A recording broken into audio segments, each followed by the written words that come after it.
There is a lot that goes into a real estate transaction from the time it goes under contract up until it closes for both parties, buyers and sellers.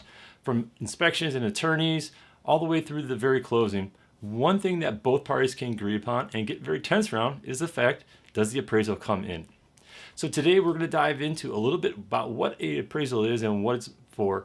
Also talk about some ways that we can help alleviate this becoming a roadblock from getting the deal closed. So stick around today as we deal with appraisals.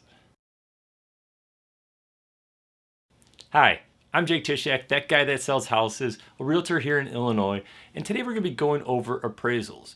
We're going to talk, like I said, a little bit about what they're for, who's intended to protect, and there's a couple parties involved with that.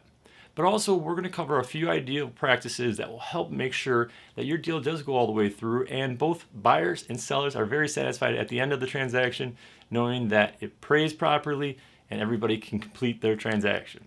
So let's start off talking about what an appraisal is and why it's important. So there are several different ways that real estate appraisers can come up with value for a home. But what we'll be talking about, mostly covered in residential, is your comparative market analysis.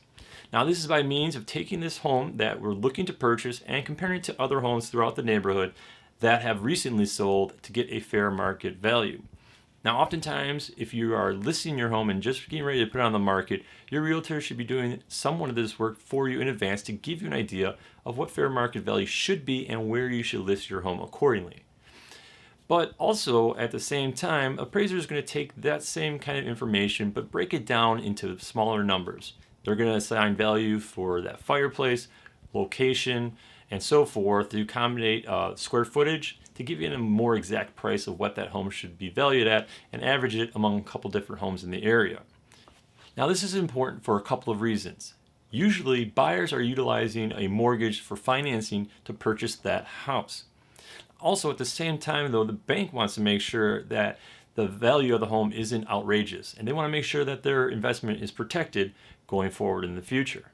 And because it is the buyer and the bank both being protected, it is their responsibility to actually order and conduct the appraisal. So really, what can go wrong during an appraisal?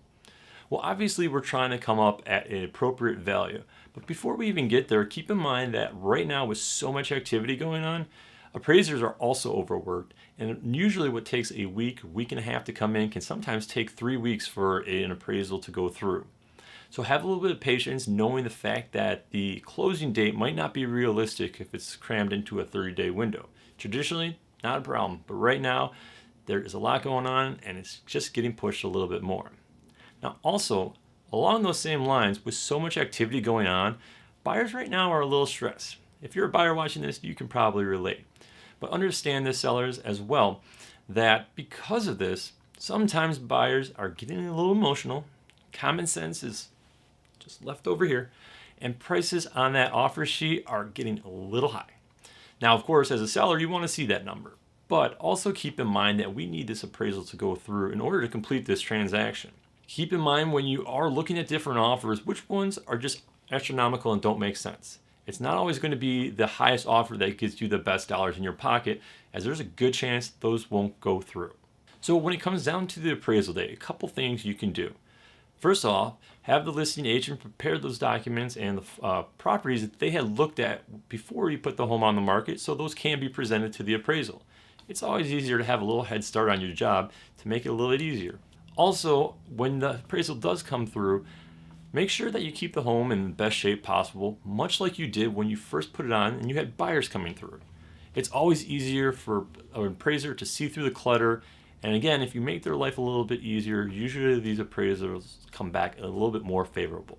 So unfortunately, not all appraisals come back at the value we were looking for. So what are our options then going forward? Well, the first option is the seller can go ahead and agree to the price that the appraiser provided and agree to that and change the offer price to that and go forth with the transaction. The other option is the fact that the buyer can come up with funds.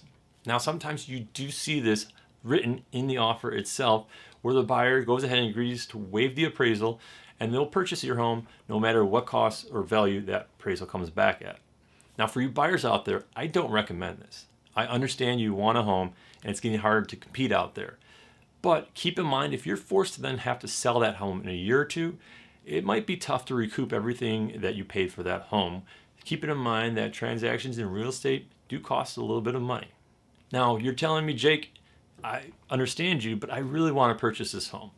Well, a third option is to meet the seller sort of in between. Sometimes they would be willing to just come up a little bit and they would be satisfied with that number. So don't rule that out, because it is an option for you to sort of meet in the middle. And of course, the final option is if you just can't reach an agreement, the contract unfortunately gets canceled and the seller has to put their home back on the market. This reason is one of the big reasons sellers don't like FHA or VA financing. Appraisal comes through for FHA or VA financing. That appraisal is going to stick with the property for 6 months. So as a seller, you have to understand, were most of my offers VA financing or FHA? If so, you're probably going to have to work within those parameters. However, if there are a lot of conventional offers out there, you can always try your hat seeing if you can get a better price from a conventional appraisal, as those do change from bank to bank. So again, a couple of tips when it comes down to offers, whether writing or accepting. Look at the numbers and make sure that you're in line of what the market's telling us that the home should be. Consult your realtor and trust with them. Also, prepare the home and make sure you make the appraiser's job as easy as possible. And then also understand that unfortunately in this market, not everything's perfect, and take it with a grain of salt as it comes. Now, if you're looking for more information on getting fair value, always feel free to reach out to me. I'd be happy to chat. But if you want to know more about what's happening in the market currently, take a look at our video up here. Also, YouTube thinks you'll like this video here. I'm Jake Tysiak with Keller. Thanks for watching. I'll see you in the next one.